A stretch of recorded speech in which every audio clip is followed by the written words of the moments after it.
A printing machine has an initial purchase cost of 400,000 pesos and a useful life of 10 years, with no salvage value at the end of its service life. The annual interest rate is 10%, compounded annually.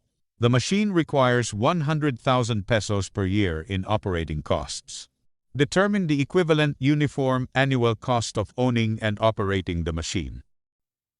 Alright, so hinahanap is equivalent annual cost. It will cost 100,000 pesos per year to operate. So, i-plot natin yung cash flow of this machine. First cost initially may 400,000. Then operating cost per year is 100,000. Gusto natin makuhanin yung equivalent annual costs. So, since it is a definite time, we will calculate that one using just a simple formula of annuity. Bale, etong 100K annual na siya. Okay, so as is yan. Yung 400K na cost at the present time, i-convert natin yan to annual. Dapat maging annual yan. So, etong buong magnitude niyan, that is the equivalent annual costs. So, to convert that one, take note yung A, the present worth of A is equals to 400K.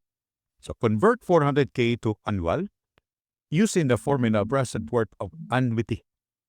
Ito lang yung i-convert natin. So, after natin i-convert, tanggalin mo yan, ito na yung annual costs for 10 years. B is 400,000 pesos. Okay, interest is 10%.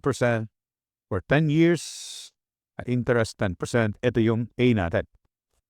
Yung effective annual costs is equals to 100K plus A. So you have here 165,098.16. Next problem.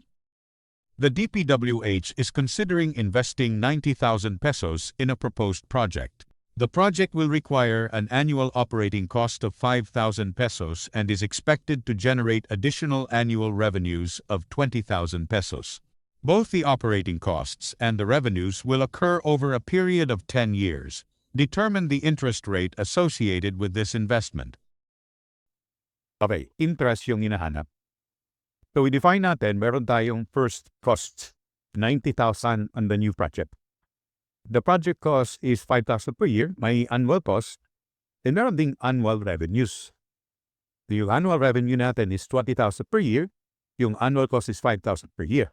That means, makukuha natin yung net revenue.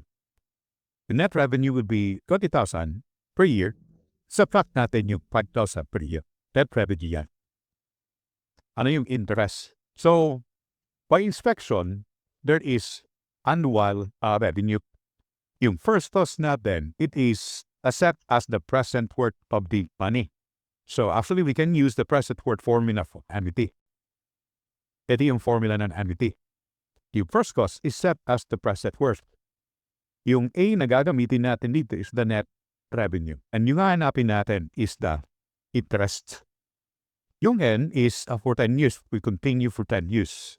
So if P is 90,000 pesos, then yung annual revenue, net revenue natin is 15,000. Interest is unknown. Raised to 10 minus 1 over I, 1 plus I raised to 10. Okay, kung mag-shift sog ka dito, assume iteration value na any of the choices para mas mabilis ibigay ng calculator natin.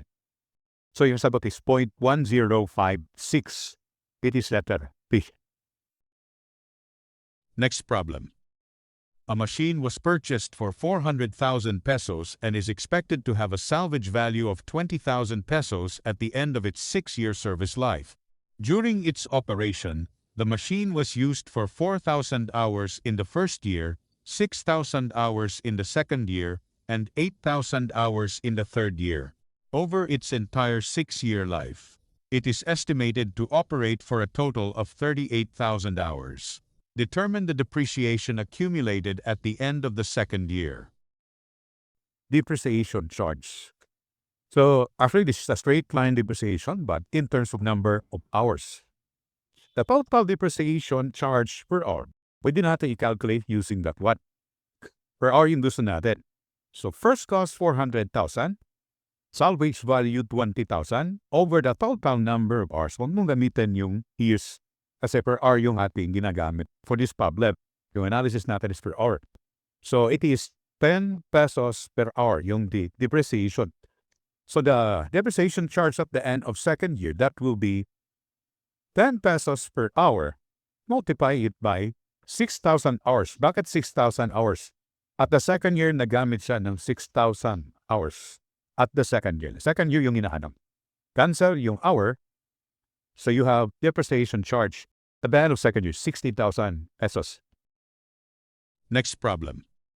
An electric rebar bender has an initial cost of 324,000 pesos and a service life of 4 years. Money earns interest at 6% per year. The equipment has no salvage value and requires an annual maintenance cost of 18,000 pesos. Determine the capitalized cost required to provide perpetual service. The capitalized cost formula, in general formula, usually is ito. First cost, operating and maintenance cost over I, replacement cost minus salvage value over 1 plus I raised to n minus 1.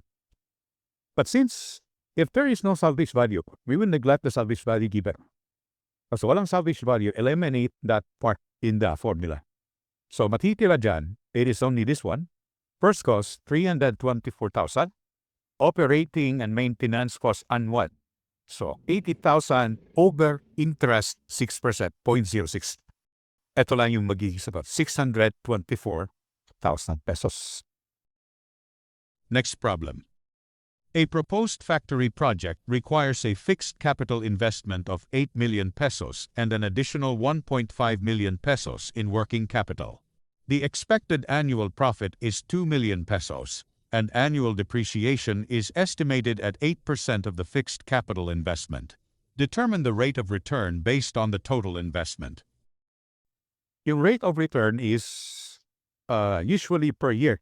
Per year talaga yan, yung kinukuha natin. Rate of return is annual profit over capital. Yung annual profit natin is 2 million. But the net annual profit, subtractan natin siya ng 8% due to depreciation charge. So, 2 million minus 8% of the fixed capital investment. At ano yung fixed capital investment? That's 8 million. So, 8% of the fixed capital investment. And yung capital natin dito sa baba, total capital yan. So, 8 plus 1.5 million. So, the rate of return is 0.142 for 14.32%.